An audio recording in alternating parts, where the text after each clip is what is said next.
Welcome back, and now let's start the program in earnest. By the way, before we get into the program, we're still waiting to get in touch with Akure so we can get up to speed with exactly what is going on regarding the elections in Ondo State. Now, we're going to be looking at governance, and we're going to be looking at the current socio-economic situation in the country. Nigeria is still dogged by political instability, abject poverty, severe youth unemployment, heightened crime rate, and the list just seems to go on. And we're talking almost 6 decades after independence.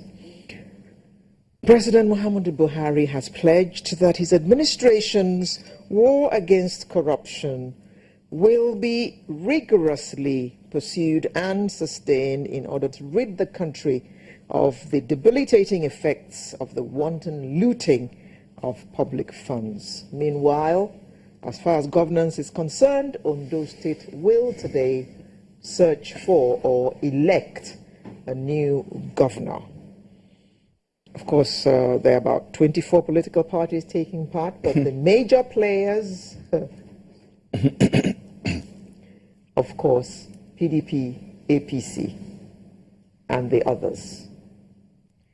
Now, joining us this morning to look at our current situation, I'd like to welcome the Director General, Nigeria First Project, Mr. Ezekiel Nya-Etok. Good morning. Thanks for having me. His status changes every time he comes to visit us. Today, he's coming in as the DG, Nigeria First Project. And our friend, legal practitioner and president, Committee for the Defense of Human Rights is here, Malaki Ugumadu. I'm delighted to be here. Thank you for the opportunity. For joining us this morning. Maybe we should begin by looking at Ondo State, since it is the matter on the ground right now. And let me begin with the lawyer. Yes. Because the issue of the candidate to represent the PDP was a very big issue, and the court ruled only 2 days ago, I think, or 3 days ago, that it should be Jegede and not Ibrahim. What was the court doing ruling regarding a candidate representing a party in the first place?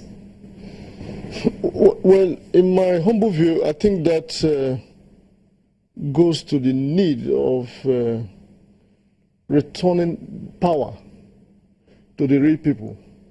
That has been challenged in the process, in our own political processes. And how do I mean? It will be better and much more important that leadership recruitment process benefits from the collective will, voluntary collective will of the electorate.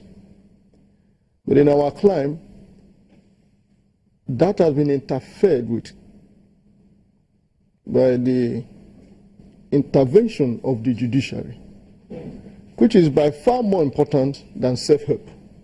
And therefore, does this begin from the internal politics of the parties? I was coming to that, to say that our constitution recognizes that the only way you can seek for elective offices in Nigeria is to belong to a political party. Political parties, which are the engine room of political processes, are expected and enjoined to elect and throw up their leaders as flag bearers. Now, if in the process of that election or selection, as the case may be, there are controversies leading to disputes, contestants are at liberty to approach the courts for the resolution of those disputes. That is precisely what happened, in which case the People's Democratic Party could not, at the level of political parties, determine its the flag bearer. That became contentious. That became a subject for litigation. And in law, we say it was a pre-election dispute. For which reason you saw them starting from Federal High Court up to Supreme Court. If it was an election dispute, it would have commenced from the electoral tribunal and so on and so forth. So, yes, it is still a challenge, but I have entered a caveat by saying that it is by far better than self-help, such that in our march towards nation building, it is recognized that since this is a contest, the judicial arm of government, which usually will adjudicate over disputes, should be given, the fair space to be able to assist even political parties when they are unable to politically resolve their leadership recruitment process. The question, one of the things I'd like to highlight or pull out from your submission right now is the question of processes. Yes. Processes, because if the processes are not right internally, how would the processes be like when we go to the polling unit to do the actual voting? So let me bring that to your side. I will speak authoritatively as somebody who has, by the grace of God, been privileged to be the national chairman of a party. One thing Nigerians... Which has not taken part in election yet. Which has taken part in the last 2 elections. Oh, it did? Yes, it did. Oh. It was something unprecedented in the history of Nigeria that a party that was 10 months old could take part in Ondo election, where 11 parties that were as old as 10 years could not field a candidate. But let me come to the matter of the moment. One of the greatest enterprises is party candidate enterprise. It is such a major enterprise that you can kill to be the national chairman of a party that creates some level of impact in the system, in the society. Take, for instance, a party like the APC, the PDP.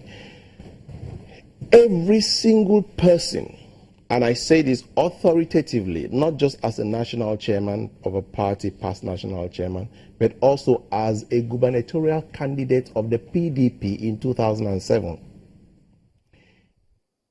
As far away as Akwa Ibom seems to be from Abuja, we were 28 people that bought the form, and initially 11 of us were screened to take part, but things happened, but eventually about 20 of us undertook that exercise.